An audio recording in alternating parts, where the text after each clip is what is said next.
ونستعينه ونستغفره ونؤمن به ونتوكل عليه ونعوذ بالله من شرور أنفسنا ومن سيئات أعمالنا من يهده الله فلا مضل له ومن يضلله فلا هادي له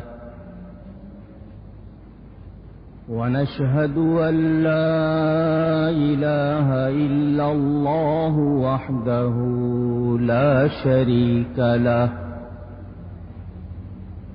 ونشهد أن سيدنا ومولانا وشفيعنا وحبيبنا ورؤوفنا ورحيمنا محمدا عبده ورسوله صلى الله تعالى عليه وعلى آله وأصحابه وبارك وسلم أما بعد فأعوذ بالله من الشيطان الرجيم بسم الله الرحمن الرحيم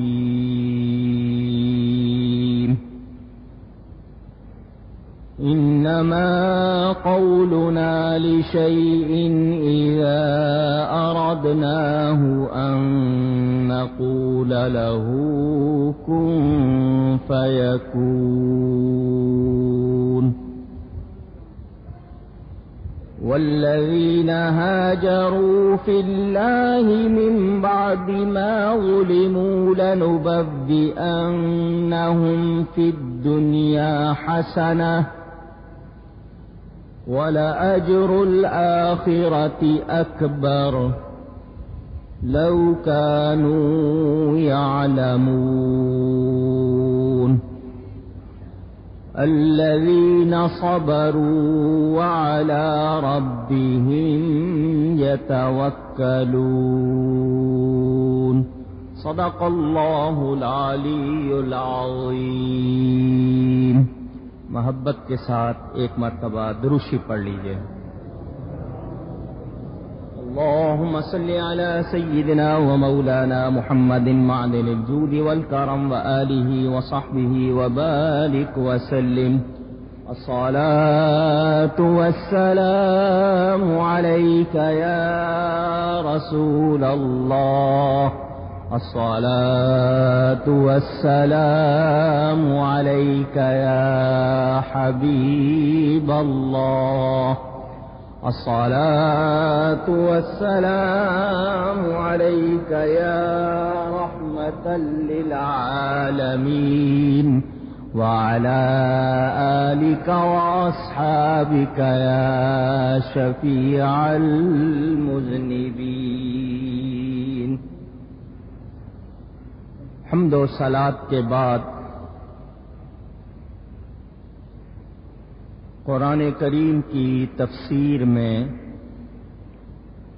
سورہ النحل کا بیان ہو رہا ہے. ماہ شعبان المعظم کا آخری جمعہ ہے اور اللہ تعالی کے مقدس مہمان رمضان المبارک کی آمد ہے. اللہ تعالی اپنی رحمت کے ساتھ ہمیں رمضان کا مبارک مہینہ عطا فرمائے. اس کا احترام کرنے، اس میں روزے رکھنے، قرآن کریم پڑھنے، سننے اور اس پر عمل کرنے کی توفیق عطا فرمائے. ماہ شعبان کو نبی پاک صلی اللہ علیہ وسلم نے اپنا مہینہ فرمایا ہے. فرمایا رجب اللہ کا مہینہ، شعبان میرا مہینہ اور رمضان میری امت کا مہینہ ہے. تو جس مہینے کی نسبت ہمارے نبی پاک صلی اللہ علیہ وسلم سے ہو گئی، اہل ایمان کے لیے وہ مہینہ مبارک ہے، محترم ہے، پیارا ہے۔ اس مہینے میں کثرت سے درود شریف پڑھنا چاہیے، کیونکہ یہ نبی پاک صلی اللہ علیہ وسلم کا مہینہ ہے۔ اس مہینے کے حوالے سے دو باتیں کروں گا اور پھر رمضان کے حوالے سے چند ضروری باتیں۔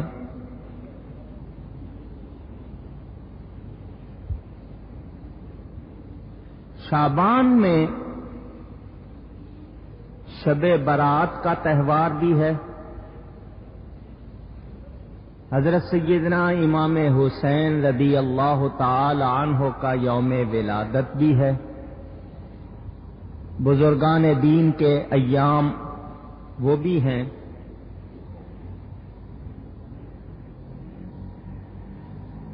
اور تاریخ کے مطابق ہمارے امام اعظم سیدنا نعمان ابن ثابت کوفی المعروف امام اعظم ابو حنیفہ رضی اللہ تعالی عنہ کا وصال بھی اسی مہینے کی پہلی تاریخ کو بتایا جاتا ہے۔ کچھ لوگ رجب میں بتاتے ہیں اور کچھ شعبان میں بتاتے ہیں۔ ہم مذہباً حنفی ہے، چار امام ہیں، امام اعظم ابو حنیفہ، امام شافعی، امام مالک، امام احمد بن حنبل۔ ہم چاروں کو مانتے ہیں، چاروں سنی ہیں، چاروں میں کوئی بنیادی اختلاف نہیں ہے۔ بعض مسائل کی تعبیر میں تھوڑا سا عملی اختلاف ہے، ورنہ کوئی بنیادی یا اصولی اختلاف نہیں۔ چاروں سچے ہیں، چاروں ہمارے ہیں، مگر ہم مقلد ہیں امام اعظم ابو حنیفہ کے، اسی لیے حنفی کہلاتے۔ حنفیوں میں دو شاخیں ہیں، ایک اشعری اور ایک ماتریدی۔ تو ہم ماتریدی ہیں، امام ابو المنصور ماتریدی کے طریقے پر، کچھ لوگ ابو الحسن اشعری کے طریقے پر، وہ بھی امام سچے ہیں، یہ بھی امام سچے ہیں۔ ان دونوں میں بھی کوئی بنیادی یا اصولی اختلاف نہیں۔ ہجری نبی پاک صلی اللہ علیہ وسلم کے دنیا سے پردہ فرمانے کے 60 برس کے بعد، اور ایک روایت کے مطابق 80 ہجری یعنی 70 برس کے بعد امام اعظم رضی اللہ تعالی عنہ پیدا ہوئے۔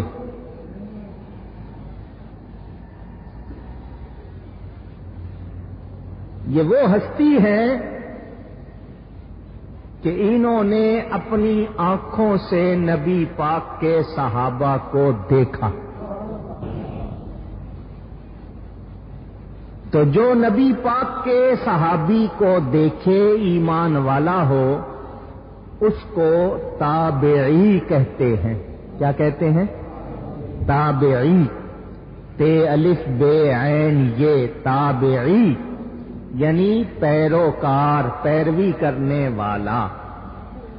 تو صحابہ کرام کو دیکھنے والا تابعی، اور تابعی کو دیکھنے والا تبع تابعی۔ ٹھیک ہے؟ اب یہ دو باتوں کے مستحق ہو گئے، ایک تو تابعی ہوئے، حضور صلی اللہ علیہ وسلم کے صحابہ، پھر صحابہ کے بعد تابعین، پھر تبع تابعین، یہ تین گروہ کہلاتے ہیں۔ تو یہ دوسرے گروہ میں ہوئے، تابعی ہوئے، اور نبی پاک صلی اللہ علیہ وسلم کا ارشاد ہے، طوبی لمن رآنی، خوشخبری ہے اس کے لیے جس نے مجھے دیکھا۔